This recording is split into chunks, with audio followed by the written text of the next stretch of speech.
Hello, my name is Rodney Robinson and I'd like to talk to you today about pendulum tuning. In my last video I talked about this form of pendulum, the Mermet pendulum, and I think I've pronounced that right, I don't know, but it was discovered by a French priest who developed and used the pendulum for discovering the healing qualities of herbs and plants, and how to apply them to the body and how to use them in different ways. And he wrote a book about his methods. And this pendulum is available for people to use now, and it has various uses which I've talked about.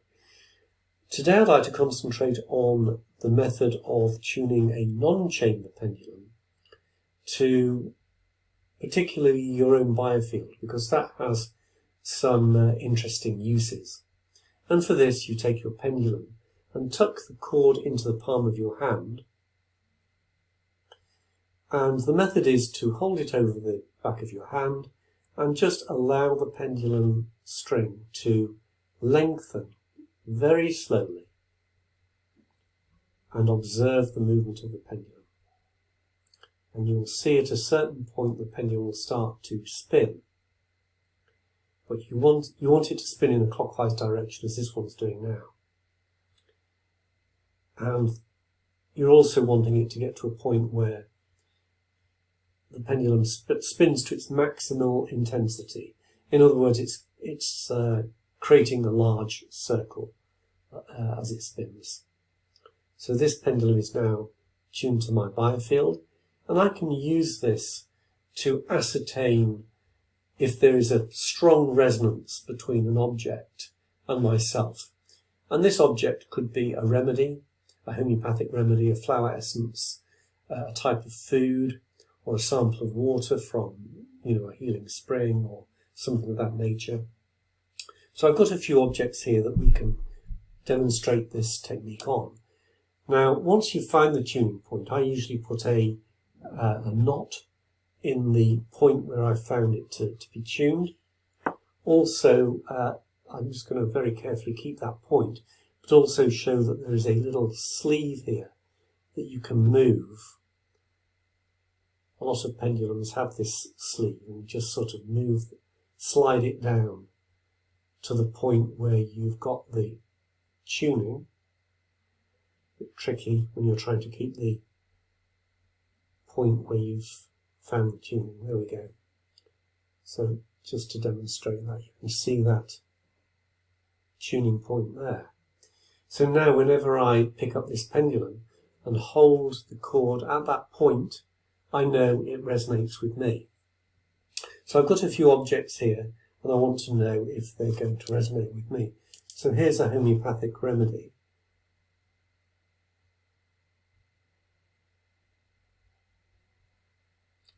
No, it's going in an anti-clockwise direction, so I know that's not resonating with me at all.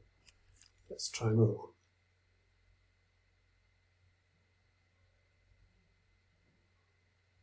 No, there's not much resonance there. It's not going anti-clockwise, but it's just in a neutral swing.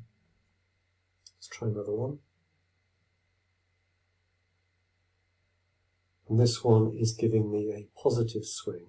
It's not notice it's not a hugely lively or wide swing, but this one would have some resonance with me, so a dose of that would be beneficial.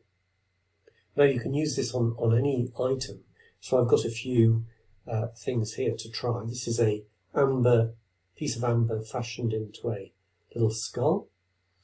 Let's see if this object energetically resonates with me.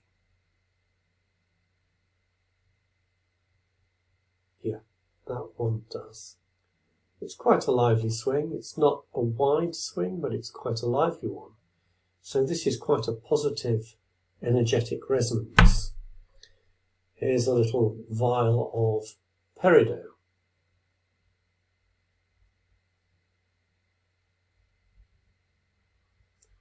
That's a form of resonance. It's slightly resonating, not too lively, but there's a slight resonance there. Here is a little sphere of, could be azurite or lapis, I'm not sure. It's blue. But let's try this. No, that one does not resonate. And here is a little jade elephant. Let's try that.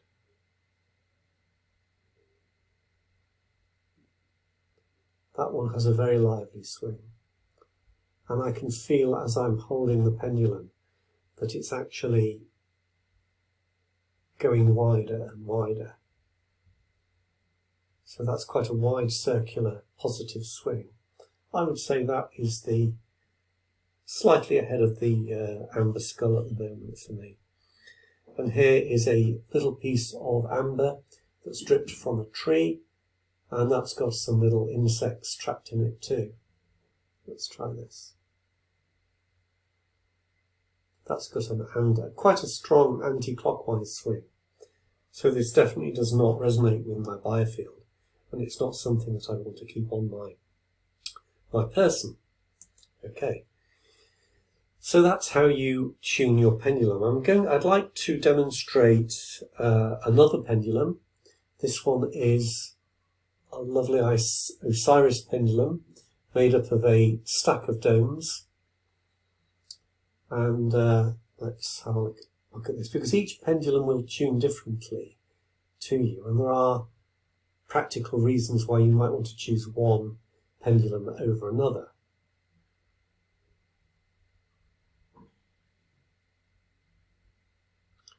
Now, I wanted to demonstrate this because I knew that this pendulum had an anti-clockwise swing to demonstrate. Because you often find this, you will come across an anti-clockwise swing at a certain point, and it's not what you want. You want a positive or clockwise swing. So when you get that, it's not very far after that point where you will find the pendulum give you a positive.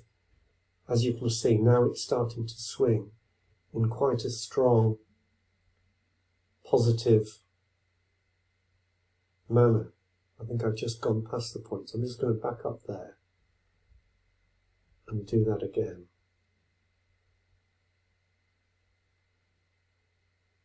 Very slowly, because you've got to actually give the pendulum a chance to obtain its movement and find the point where it's swinging at its greatest intensity.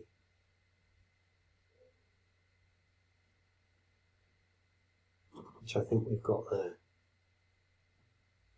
Now, I very often put a knot in the point where I've found the tuning, and a lot of pendulums from specialist suppliers have this little sleeve that you can slide to the point of tuning like that,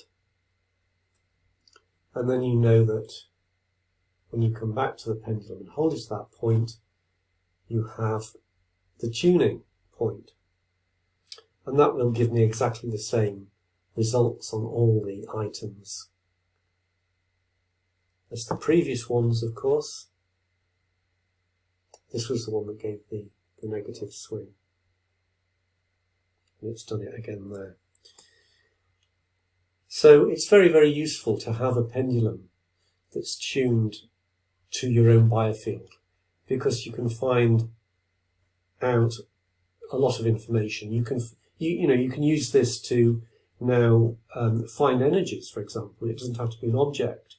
If you have certain points in your house, for example, geopathic stress, you can walk around the house, the property, or wherever you are, your office, and find out if there are areas that are dysresonant or have a negative impact on your biofield. And then you can adjust the way you use that space. So I could walk around the house and discover maybe Hartman grid lines or Curry grid lines. These are points of geopathic stress that you want to avoid, certainly staying in for a long time. So that's quite a useful thing to do. The other thing is that if you're a beginner dowser and you're finding it difficult to get a pendulum to respond to you, just to give you a yes and no response, then if you use a pendulum that's tuned to yourself, then it should give you a more speedy response, a response that you can that'll make more sense to you and will give you more accurate dowsing results. So I hope that video and that demonstration has been useful to you, and if it has, please don't forget to click the subscribe button so that you don't miss any of my future video demonstrations on pendulum dowsing. Thank you for watching.